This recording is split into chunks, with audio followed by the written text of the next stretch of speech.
Hey, it's Elisa. I'm the Half Asian Tarot Queen, and this is a reading for the April full moon. It's a pink moon. It's the second of 3 super moons. So, time to cue up the Nick Drake. I really actually love that album, and it seems particularly fitting for this moment in time. So, it might be a good one to go and check back on. But yeah, it's spring and there's like a lot of new life that's coming online, and it seems, like it's really coinciding with all the reflection and inner work that has been inspired by the quarantine that we're all kind of walking through. And we have a thread all about that quarantine and the process that it's inspiring. So I'm going to pull a couple cards from Mystical Shaman Oracle to get some overall energies. But yeah, this full moon, I'm feeling it. Like there's been a lot of energies like come into a head for sure. And clashes, in the New World Order. It's oh my gosh, whoa. Interesting. Okay, so there's this one card that's come up a bunch. It's come up a bunch. At the bottom we have the circle, which is a card of community and sort of how we're all connected to the matrix. But I got the Gatherer, the Hunter, and Middle World. It's interesting because this card, the Hunter, came out in yesterday's reading, and I believe it came out either in the day before or the day before that. So it's coming up a lot. So it's really actually nice how this all lines up. So the Gatherer, this is a card of abundance, and just, the Gatherer is like a forager, and they pick up like all the nuts and seeds and berries and, all the abundance that's available to you in the world around you. And just, it is just reminding you that there is an abundant world all around you. And so know that, like, and don't live in a scarcity consciousness, because everything you need is around you. And so this is reminding you of that. And then the Hunter, it's interesting because it's similar to the Gatherer, but it's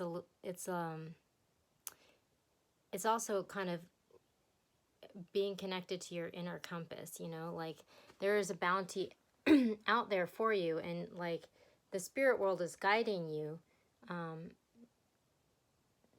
to it, but you have to kind of follow your internal compass and the cues that you're getting to track it and to find it. And then we have the Middle World, so this is kind of a card of like 3-dimensional reality and a card of alignment, because it's just sort of like when heaven and earth are in sync, and then things are good in the middle world, because the middle world, our external world, is really a reflection of our internal world. So when we're in alignment internally, then rainbows and unicorns and happiness and things are good in middle world. But if we're out of alignment, if there's non-alignment between heaven and earth, then we have turmoil. So this is also a card of empowerment, and knowing that, like, all of these resources are available to us at all times, but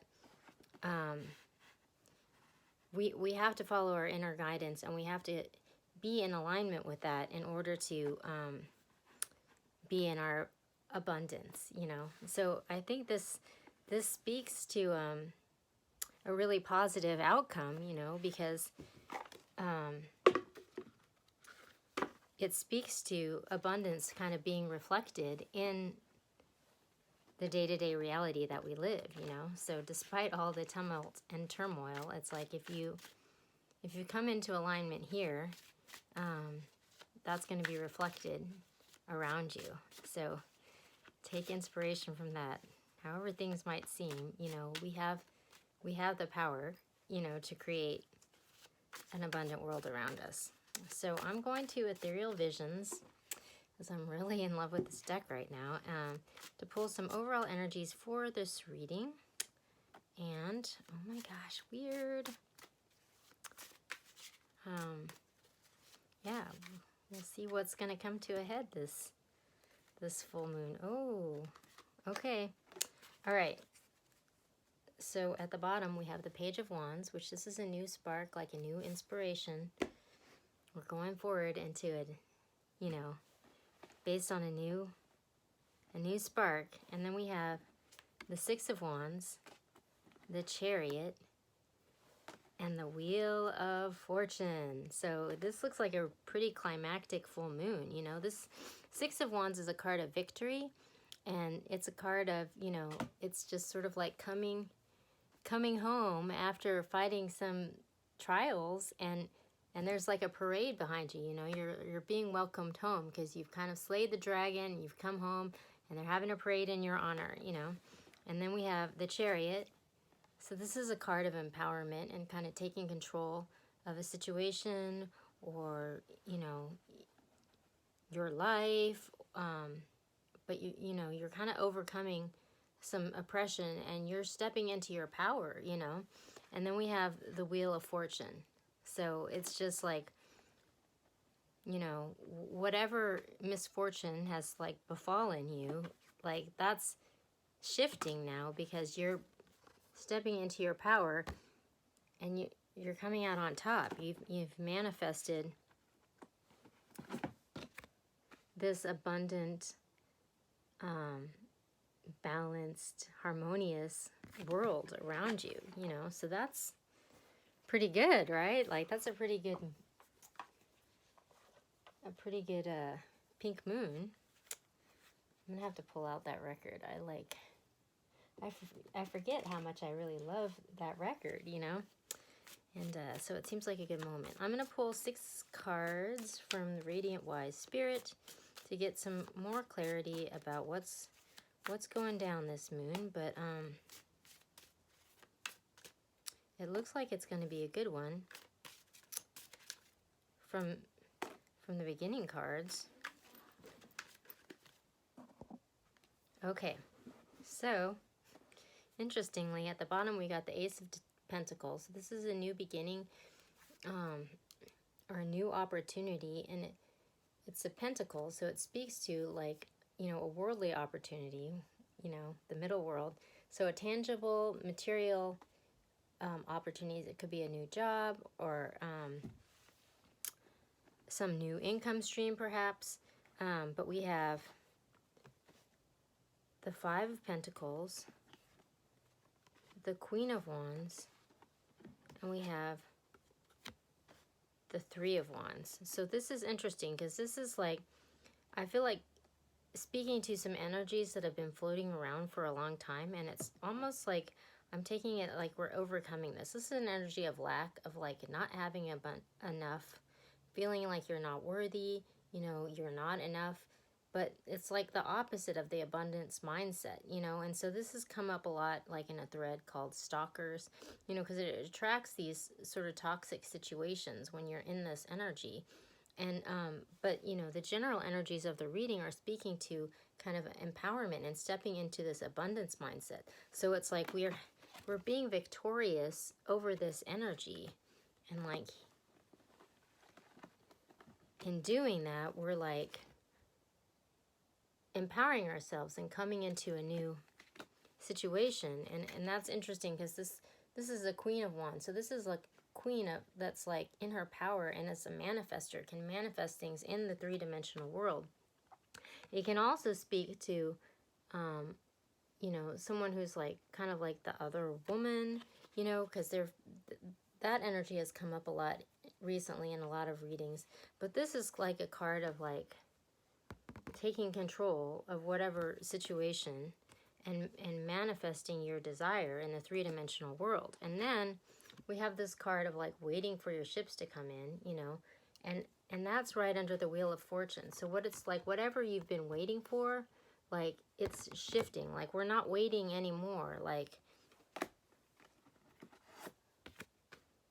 things are coming into being in our world, in our three-dimensional world around us. So like there's like a shift, you know. And then we have the Page of Pentacles. So this is like a new offer, you know, a tangible, like viable offer that's coming forward, you know. So it's just like, instead of being in this lack and like not being enough, like you're kind of like biting the bullet and being like, okay, here we go, I got something for you here, you know. Like I'm being victorious over this feeling of not worthiness, and I'm like coming forward with a gift, you know. And then we have, under the Queen of Wands, we have the Eight of Pentacles. So this can be a card of like a craftsman, or someone who's like an apprentice, or someone who's like really making a dedicated effort towards something. So it's like someone is making a dedicated effort towards manifesting something in their three-dimensional reality, and they're like empowering themselves, you know, like they're taking charge.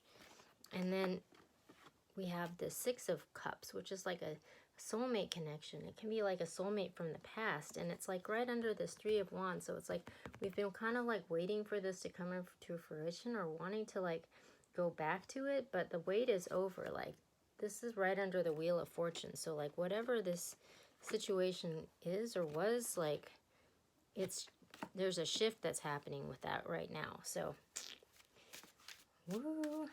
I'm going to pull 3 cards for the from the Ethereal Visions to get some, oh my gosh, to get some guidance about how we're going to move through this moment. Interesting. Oh my gosh, whoa, okay. So we got the World at the bottom. So this end of one cycle and the beginning of a new cycle. Like, we're shifting, like, you know, the old way is out, and whatever we've been like hovering around forever, like something's happening, because we got the Ace of Wands at the bottom again. Ace of Pentacles. 2 Ace of Pentacles. So it's like a new beginning, you know, like someone is like biting the bullet and putting this forward, you know, and they're being victorious over this feeling of lack, of like not being enough or not having enough. And then we have the Four of Pentacles, which this can be a card of like hoarding or like hanging on to what you have, because you're sort of like afraid, or, you know, you feel like you might, you know, you might run out, you know, of seeds during the winter. So you're just going to store them in your attic or your basement or whatever. But that comes right under this like dedicated effort, you know, where we're like manifesting and taking control. So it's like we're taking control of this sort of like hoarding, and like we're opening ourselves up to the flow, you know, and to the abundance that's out there. And then we have the Queen of Pentacles, you know. This is an energy that's been really prevalent in the Divine Feminine reading for a while, but it's a nurturing, loving queen. She's very, you know, good at finances. She can be a businesswoman, but, you know, someone you want to have on your side. And like, it looks like there might be some love coming in for this Queen of Pentacles, for this moon. So yay for the Queen of Pentacles. I feel like the Queen of Pentacles has had some love situation hovering around her for a while. Like, I would check out the Divine Feminine reading thread if you're like interested in that storyline, because for sure that Queen of Pentacles has been in that thread. I'm going to pull a card from the Moonology deck, because this is a full moon, and see what the Moonology, oh, interesting. So we got, what do you need to release? Like, what have you been holding on to that's kind of like blocking you from stepping into your power, you know? Like, this is something to think about during this transition. And then I'm going to the Queen of the Moon Oracle, and I'm going to pull from here just to finish out this reading.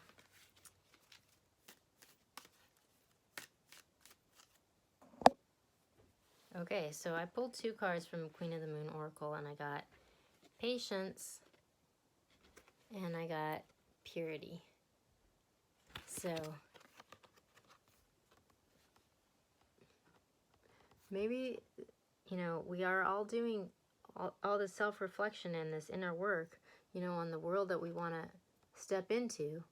And so, you know, it's not necessarily a shift that's going to happen overnight. So So be patient with it, because, Rome wasn't built in a day, but also purity. I think it's important to remember to keep your intentions pure, because that's going to help to manifest the outcome you desire. You don't want to like bog down the intentions that you're putting out there with like bad energies or distractions. It's like the more pure you can keep your intention, the more powerful it is, So stay in the positive and stay in the white light, and put your intentions out there with like pure, clean energy, and like with your unbridled emotion, like you don't want to like cloud it up with dissonance, like if you're really clear about what your intentions are and you put that out there really with really clean intentions, that's when they have the most power.